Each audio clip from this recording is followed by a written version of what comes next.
When my parents divorced, they divided everything: the house, the cars, the savings, and then they divided the children. My mom took my sister. My dad took my brother. And me? Nobody wanted me. Stay with me till the end, because what happened next still feels like something out of a movie, one I never asked to star in. I was 17 when everything fell apart. Our house, once filled with noise and slammed doors, turned quiet, except for the sound of their fighting. They argued about money, furniture, and who got the good plates, like their marriage could be broken into pieces and split down the middle. I sat on the stairs, hugging my knees, waiting to hear one of them say my name. Mom's voice cracked first. "I'll take Maisie," she said. "She's still young. She needs stability." Dad didn't argue. He just looked tired. "Fine. Cole stays with me. He's old enough to help around." And then silence. I waited. My heart beat so hard I could hear it. No one said anything about me. When I finally spoke, my voice shook. "What about me?" Mom looked at Dad. Dad looked at Mom. Neither moved. "She's almost 18, Mom muttered. "She can handle herself." Dad shrugged. "Yeah, maybe it's better if she figures things out." Figures things out. That was their way of saying we're done with you. I packed a small bag that night. No one stopped me. No one even came to my room. The next morning, I left. It was raining, one of those slow, heavy rains that make everything smell like metal and mud. I walked to the foster care office because I didn't have anywhere else to go. The woman behind the desk asked for my last name. When I said Quinn, she sighed like she'd heard it too many times before. "You're the last one," she said softly, typing something into her computer. I didn't know what she meant until later, when I realized my parents had already filled out papers for my siblings, but left mine blank. The first foster home smelled like cigarettes and bleach. The woman there didn't talk much, except to tell me the house rules. I tried to act like I didn't care. I laughed at the other kids' jokes, fixed their broken phones, and pretended being alone was a choice. But at night, when the lights went off, I'd stare at the ceiling and wonder what made me the one they didn't want. On my 17th birthday, no one remembered. Not my mom. Not my dad. Not even my siblings. I sat by the window, watching headlights pass by, and promised myself something. I would never forgive them. Not for the yelling. Not for the silence. Not for turning me into a leftover child no one picked. That night, I decided I'd never need them again. Foster homes all started to look the same after a while. Peeling paint, cold walls, and people who smiled like they were being forced to. Every time I unpacked my small duffel bag, I knew it was only a matter of time before I'd have to pack it again. Some families tried to be kind, others barely spoke to me. They all had rules: no phones after 9, no sitting in the living room without asking, no touching the fridge. It didn't feel like living. It felt like waiting. I got used to bad food and awkward silences. One house had a woman who always cooked watery spaghetti and called it home-cooked love. Another had a man who watched everyone too closely, so I kept my distance. I learned to fix things: broken lamps, loose hinges, even my own shoes, because fixing things gave me control when nothing else did. When I turned 18, no one noticed. There was no cake, no candles, no happy birthday. I sat on the back steps of the foster house, eating a sandwich and pretending it was a celebration. The sky was gray, and the wind felt like it was whispering that I was finally free, though I didn't know what freedom meant yet. I told myself I wouldn't cry. But when the porch light flickered out, the tears came anyway. That night, I decided to write to my siblings. I found an old notebook, tore out 2 pages, and wrote letters, one for Maisie, one for Cole. I told them I missed them, that I was okay, that maybe one day we could see each other again. I even drew a little doodle like I used to when we were kids. I sent the letters and waited. Days turned to weeks. Weeks to months. Nothing came back. Eventually, I found out why. One of the caseworkers mentioned that my mom had remarried to some wealthy man who lived in a big house on the other side of the state. She showed me a picture from a local newspaper article. There was my mom, smiling in a fancy dress, with her new husband and their 2 beautiful children. Maisie and Cole stood beside her, looking perfect. My name wasn't mentioned anywhere. It was like I had never existed. The caseworker tried to change the subject, but I couldn't stop staring at that photo. I noticed something. In the background, there used to be an old painting from our childhood home. My mom must have taken it with her. I remembered how I helped her pick it out years ago. Now, even that memory belonged to her new life. Later, I learned from a mutual friend that my parents had told everyone I chose to leave. that I was rebellious and ungrateful. That's why my letters never got answered.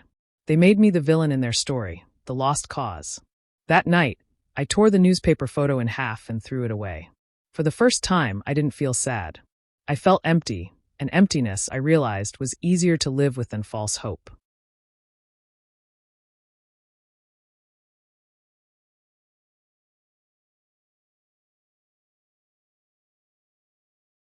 By 24, I had built a quiet life that didn't depend on anyone.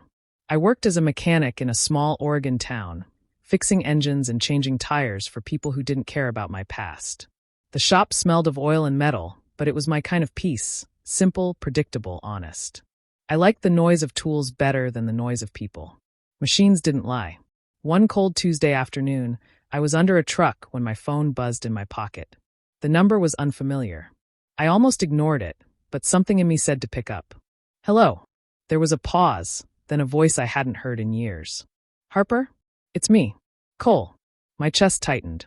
I hadn't spoken to my brother since I was 17. What do you want? I asked, keeping my tone flat. It's Dad, he said quickly. He's been in an accident. He's in the hospital. They don't know if he's going to make it. For a moment, I just stood there, frozen, the smell of gasoline thick in the air. My first thought wasn't worry, it was confusion. After everything, why was he calling me now? Why are you telling me this? Because you're still his daughter, Cole said. You should come. Against my better judgment, I did. I told myself it was just to get closure, maybe to prove to myself that I didn't care. The drive to Portland felt long and heavy. I kept wondering what I would even say if I saw him. When I arrived at the hospital, Cole was waiting in the lobby. He looked older but still had that same guarded look in his eyes. He hugged me awkwardly, like we were strangers. Thanks for coming, he said quietly. I followed him to the room. My dad was hooked up to machines, pale and unconscious. But what hit me harder than seeing him like that was hearing the nurses whisper. One of them glanced at me and said softly, "That's the troubled one, right?" Troubled one. Later, when Cole and I sat in the cafeteria, I asked him what that meant. He sighed. Dad told people you were dangerous, that you got mixed up with bad people, that you didn't want to be part of the family. I laughed bitterly. Of course he did. Easier to say that than admit he gave up his own kid. He didn't argue, just looked down at his hands. I realized then that Mom wasn't coming. Cole hadn't even bothered to mention her. She hadn't shown up, not even when her ex-husband was in critical condition. Standing there by my father's bed later, I felt nothing. No love, no hate, just an empty kind of finality. I leaned close and whispered, "You can rest now." I already did. Then I turned around and walked out of the hospital without looking back. That day, I promised myself one thing. I would never let them use my heart as a place to hide their guilt again. A few months after the hospital incident, a letter showed up at my shop. The envelope was pale pink, written in neat handwriting I hadn't seen in years. I froze when I saw the name, Maisie Quinn. My little sister. I almost threw it away, but curiosity got the better of me. Inside, the letter was short and polite, like something written for a stranger. She said she was engaged to a man named Thomas, someone from our mother's new family circle. She mentioned how everyone was excited and how it would mean a lot if I came to the wedding. But then came the line that made my stomach twist. Please don't make a scene. Mom's nervous about you being there. I read that part 3 times. Nervous about me? Like I was some kind of threat to her perfect new life. Still, something inside me wanted to see them again. Not out of love, but because I needed to look them in the eyes and remember why I left them behind. So I went. The wedding was held in a big white hall outside Portland. All flowers and chandeliers and people in pastel clothes. I arrived early, wearing a plain black dress that smelled faintly of engine oil, no matter how many times I washed it. The moment I walked in, the air changed. Conversations slowed. Heads turned. I caught sight of my mother across the room, wearing pearls and a fake smile. She looked right through me, then whispered something to the woman beside her. Maisie approached, beautiful and nervous, like a porcelain doll afraid to crack. "Harper," she said softly, hugging me like she wasn't sure if she should. "I'm so glad you came." "Yeah," I said, forcing a small smile. "Wouldn't miss it." Throughout the evening, people asked me how I knew the family. When I told them I was the bride's sister, most looked surprised. One old relative laughed and said, "Oh, we were told you were a cousin." I didn't bother correcting anyone after that. It was clear my mother had erased me long ago, just like she did in those family photos. During dinner, I sat near the back, next to strangers who talked about vacations and business deals. Then I heard her voice, my mother, at the next table. She was laughing softly, telling a group of guests, "Maisie's always been my pride. My real daughter. She grew up so perfect. Not like, well, you know." The words hit like a slap. My fork clattered against the plate, and for a moment I couldn't breathe. Real daughter. That was what she called Maisie. Which meant I was fake, disposable, the family mistake. I looked at Maisie across the table, smiling and holding Thomas's hand, pretending not to hear. Maybe she did. Maybe she just didn't care. I left before dessert was served. As I stepped out into the cold night, I felt something heavy settle inside me, not sadness, not even heartbreak. It was anger, sharp and steady, burning quietly like a hidden flame. That was the night I stopped hoping for family. That was the night my rage truly began. It started with a box. A plain, dusty box shoved into the corner of my dad's old garage. I hadn't planned to find it. I was just there to grab a few tools he left behind after the accident. The house was half empty now, and Cole had told me I could take whatever I needed before they sold it. I almost ignored the box, but something about it felt heavy with secrets. When I opened it, the smell of old paper and mildew hit me. Inside were folders, legal documents, letters, and court forms yellowed with time. I flipped through them carelessly at first, until I saw my name printed in bold letters. Harper Quinn, custody agreement. My hands trembled as I unfolded the pages. It was all there, the proof that my parents had once argued not over who wanted me, but who would pay for me. Line after line, the paperwork showed how they'd reached a mutual decision. I would go into state care so neither of them had to take financial responsibility. There were signatures at the bottom. My mother's. My father's. Both neat and confident. For a long time, I just sat on the concrete floor, staring at those signatures. My throat felt dry, my heart beat loud in my ears. It wasn't just neglect, it was a transaction. I wasn't forgotten. I was dismissed, like a bill they didn't want to pay. Suddenly, so many things made sense. The way they never fought for me in court. The way everyone believed I had chosen to leave. The way no one ever looked for me. They hadn't lost me. They'd traded me for convenience. Anger came, but it wasn't the kind that made me cry or scream. It was colder, sharper. The kind that freezes everything inside you until all that's left is focus. I stacked the papers neatly, put them back into the box, and closed the lid. I wasn't going to destroy it or confront them with it. Not yet. They didn't deserve my pain. They didn't deserve to see me break. If they had treated me like a number on a page, I'd make sure those same pages haunted them one day, not through anger, but through success. That night, I sat on the porch of that house, watching the sunset fade behind the trees. For years, I had wondered why I wasn't enough. Now I knew it was never about me. It was about money, comfort, and selfishness. I decided then I wouldn't spend another second begging for love that came with conditions. I wouldn't show up crying, asking for closure. I would make them see what they threw away, not through words, but through the life I built. I wasn't the child they wanted, but I would become the woman they'd never stop regretting losing. Starting a business wasn't some grand plan. It was survival. After years of fixing cars for other people, I decided I'd had enough of working under someone else's name. I wanted something that was mine, something no one could take credit for or destroy. So I rented a rundown garage on the edge of town, with a leaking roof and a floor that smelled like oil and rust. I called it Quinn's Auto and Repair. It wasn't fancy, but it was a start. The first few months were brutal. I slept in the office, living off vending machine snacks and instant noodles. I worked 12, sometimes 14 hours a day, patching tires, rebuilding engines, washing grease off my arms until my skin burned. There were days when no one came, days when I questioned why I was even trying. But I kept showing up. Every morning, before the sun rose, I turned on the lights and reminded myself that every bolt I tightened was proof I didn't need them. Slowly, people started noticing. Word got around that there was a mechanic who worked hard, charged fair prices, and didn't talk down to customers. Locals started bringing their cars, then their friends, then entire families. My hands were always bruised, my back ached, but every smile from a satisfied customer made it worth it. One afternoon, an older man dropped off his truck and told me, "You're the only one in town I trust to do it right." That's when I realized something had shifted. I wasn't invisible anymore. I had built something real, something strong enough to make people see me. Within 2 years, the shop expanded. I hired 2 employees, both people who needed a second chance, like I once did. We worked side by side, laughing between jobs, covered in sweat and engine grease. For the first time in my life, I felt proud. Not just for surviving, but for building a life that mattered. Then, one morning, an email came in from a corporate address I recognized instantly. It was my father's company. They needed urgent repairs for a set of company vehicles. Their regular contractor had gone out of business. I could have ignored it, but instead, I accepted under a different business name I'd registered months ago. A week later, my father himself walked into the shop. I was under a car, wrench in hand, when I heard his voice asking for the owner. I rolled out slowly, wiped my hands, and stood up. When his eyes met mine, he froze. The color drained from his face. "Harper," he stammered. I didn't smile. "That's right. Welcome to my shop."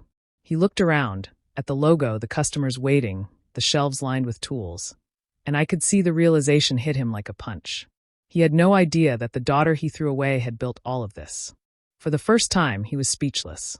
And I didn't have to say a single word to make him understand what he'd lost. Maisie's wedding day came with a chill in the air and a silence I couldn't explain. When the invitation arrived, handwritten by Maisie herself, I almost tore it up. But her note stopped me. "I know I've been a bad sister. I just want to make things right. Please come." I didn't go for her. I went because there were things that had stayed buried for too long. I wasn't looking for peace anymore.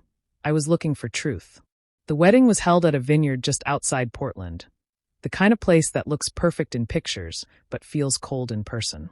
Everything was elegant: white roses, gold chairs, smiling people who looked like they belonged in magazines. I arrived quietly, wearing a dark blue dress and my hair tied back. No one recognized me at first. I preferred it that way. Maisie looked beautiful, I'll give her that. She ran to hug me, her eyes wet with something that almost looked like guilt. "I'm really glad you came, Harper," she whispered. I smiled politely. "You look happy. That's what matters." But as the ceremony ended and the reception began, I could feel the same familiar tension in the air, the kind that always followed our family. My mother was there too, of course, dressed like royalty, pretending everything she touched turned to gold. She laughed loudly, greeting guests, talking about how proud she was of her perfect daughter. Perfect daughter. The phrase burned through me like acid. I had found the recording a few months earlier, an old USB drive I'd kept from my teenage years. On it was a conversation between my parents, back when they were fighting over custody. Their voices were sharp, filled with exhaustion and cruelty. My mother had said, "Harper's not worth the money." My father replied, "Then let the state deal with her." I'd listened to it a dozen times. I'd promised myself I'd never forget it. And tonight felt like the right moment. During the dinner, as the lights dimmed and the music played softly, I slipped near the speakers. I plugged in the drive, pressed play, and walked back to my seat. At first, it was faint, a bit of static, a man's voice. Then clear as day. "Harper's not worth the money." The room went dead silent. Every head turned. My mother froze mid-laugh, her smile vanishing. Maisie's fiancé looked confused, then horrified. The recording played only for 30 seconds, but that was enough. You could feel the shock ripple through every guest. Maisie's fiancé stood up, staring at my mother. "What is that?" he demanded. She tried to speak, but her voice cracked. Guests started whispering. Someone gasped. I stood up, calm and quiet, picked up my purse, and walked toward the door. Behind me, chaos erupted, shouting, crying, the sound of a perfect image shattering. Outside, the wind was cold but clean. For the first time in years, I breathed deeply. I didn't need revenge anymore. I'd already won, by simply letting the truth speak for itself. After the wedding, everything fell apart, not for me but for them. News of what happened spread fast through the family. People whispered, relatives stopped calling, and the perfect image my mother had spent years building cracked wide open. For once, the truth did what I never could. It spoke louder than all her lies. Maisie was the first to reach out. She showed up at my shop one morning, standing awkwardly by the counter with puffy eyes and a coffee cup she didn't touch. "I didn't know," she said quietly, "about what they did to you, about the deal they made." I wiped my hands on a rag and leaned against the desk. "You were a kid. It's not your fault." She shook her head. "No, but I believed them. I believed every lie they told about you. I thought you left us." Her voice cracked, and for a moment I saw the sister I'd lost years ago, the little girl who used to follow me everywhere. I didn't hug her, but I didn't push her away either. You know now, I said simply.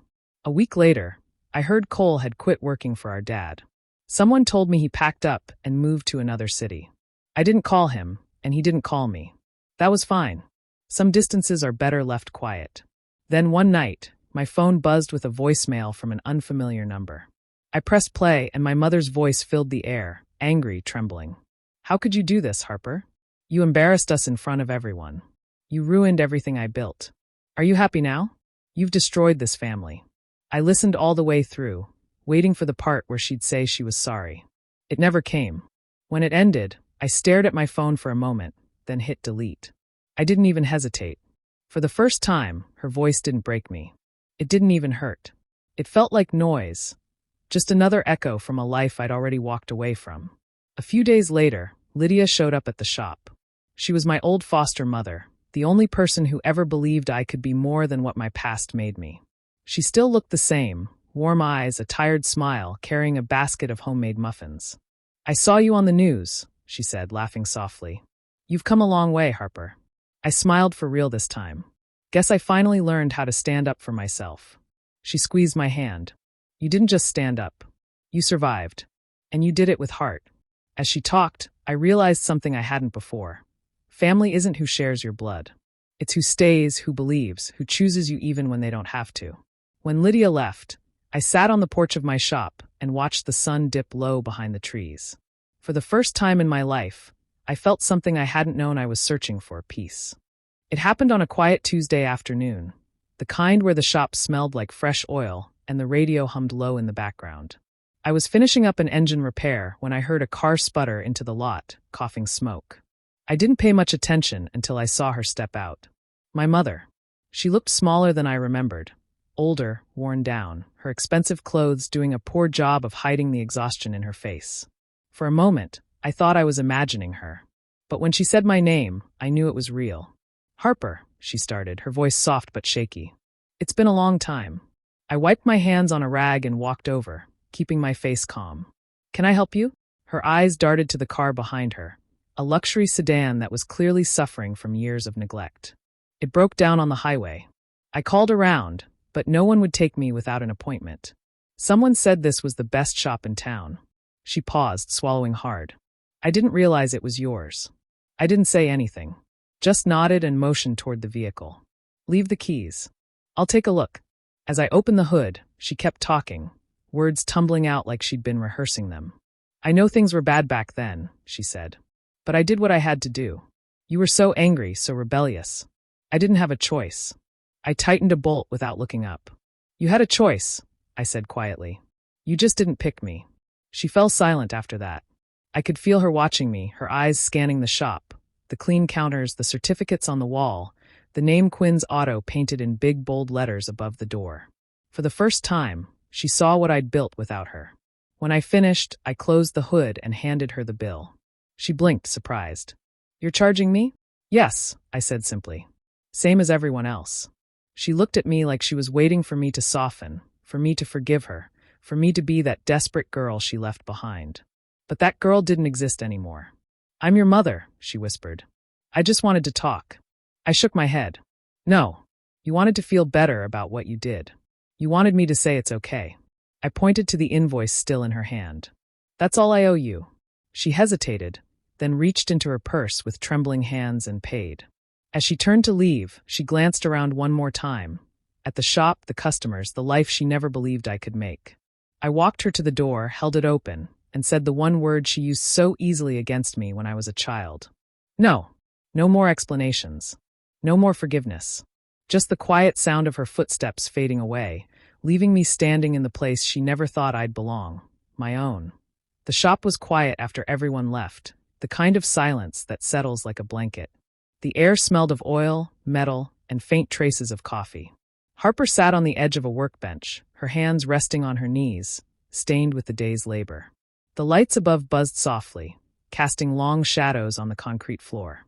For the first time in years, she wasn't tired, just still. Her mind wandered through the years, the chaos, the loneliness, the endless ache of wanting to belong somewhere.